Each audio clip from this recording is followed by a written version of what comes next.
ಸ್ನೇಹಿತರೆ, ಭರತಖಂಡ ಚಾನಲ್ಗೆ ಸ್ವಾಗತ.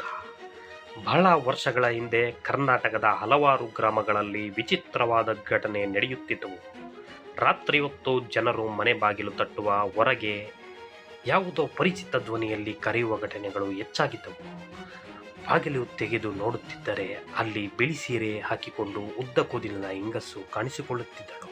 ಆ ಆತ್ಮವು ಮನೆಯವರ ಧ್ವನಿಯಲ್ಲಿ "ಅಮ್ಮ, ಬಾಗಿಲು ತೆರಿ, ಮಗ, ನಾನು ನಿಮ್ಮಮ್ಮ" ಎಂದು ಕರೆದಂತಾಗುತ್ತಿತ್ತು. ಬಾಗಿಲು ತೆರೆದವರು ಕೆಲವೊಮ್ಮೆ ಜ್ವರ ಬೀಳುತ್ತಾ ಇದ್ರು, ಹುಚ್ಚು ಹಿಡಿತಾ ಇತ್ತು, ಅಥವಾ ಕೆಲವೇ ದಿನಗಳಲ್ಲಿ ಸತ್ತೋಗ್ತಾ ಇದ್ರು. ಇದರಿಂದ ಗ್ರಾಮಸ್ಥರಲ್ಲಿ ಭಯ ಹೆಚ್ಚಾಗುತ್ತಿತ್ತು. ಆಗ ಅದಕ್ಕೆ ಪರಿಹಾರವೆಂಬಂತೆ ಜನರು ತಮ್ಮ ತಮ್ಮ ಬಾಗಿಲುಗಳು, ಗೋಡೆಗಳ ಮೇಲೆ "ನಾಳೆ ಬಾ" ಎಂದು ಬರೆಯಲು ಶುರು ಮಾಡಿದರು. ಆ ಆತ್ಮವು ಮನೆಯ ಗೋಡೆ ಮೇಲೆ ಅಥವಾ ಬಾಗಿಲಿನ ಮೇಲೆ "ನಾಳೆ ಬಾ" ಎಂದು ಬರೆಯುವುದನ್ನು ಗಮನಿಸಿ, "ಸರಿ, ನಾಳೆ ಬರುತ್ತೇನೆ" ಎಂದು ಹಿಂತಿರುಗುತ್ತಿತ್ತು. ಆದರೆ ಮುಂದಿನ ರಾತ್ರಿ ಬಂದಾಗಲೂ ಅದನ್ನೇ ನೋಡಿ ಅದು ಮೋಸ ಹೋಗುತ್ತಿತ್ತು. ಇದರಿಂದ ಗ್ರಾಮಸ್ಥರಿಗೆ ಆ ಆತ್ಮದ ಭಯ ಕಡಿಮೆಯಾಯಿತು.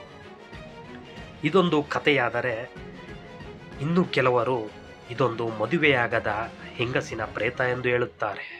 ಇನ್ನು ಕೆಲವರು ಇದನ್ನು ಮೋಹಿನಿ ರೂಪದ ಆತ್ಮ, ಪುರುಷರನ್ನು ಮರಳುಗೊಳಿಸಿ ಕೊಲ್ಲುವಳು ಎಂದು ಹೇಳುತ್ತಿದ್ದರು. ಕೆಲವು ಊರುಗಳಲ್ಲಿ ಈ ಆತ್ಮವು ಮಗುಗಳನ್ನು ಮತ್ತು ಯುವಕರನ್ನು ಗುರಿಯಾಗಿಸುತ್ತಿತ್ತು.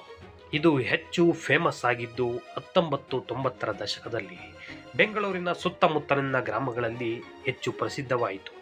ನಂತರ ಈ ಕಥೆಯನ್ನು ಆಧರಿಸಿ ಹಾಸ್ಯ, ಮೀಮ್, ಸಿನಿಮಾ, ಉದಾಹರಣೆಗೆ ಹಿಂದಿ ಚಿತ್ರವಾದ ಸ್ತ್ರೀ ಕೂಡ ಬಂದವು.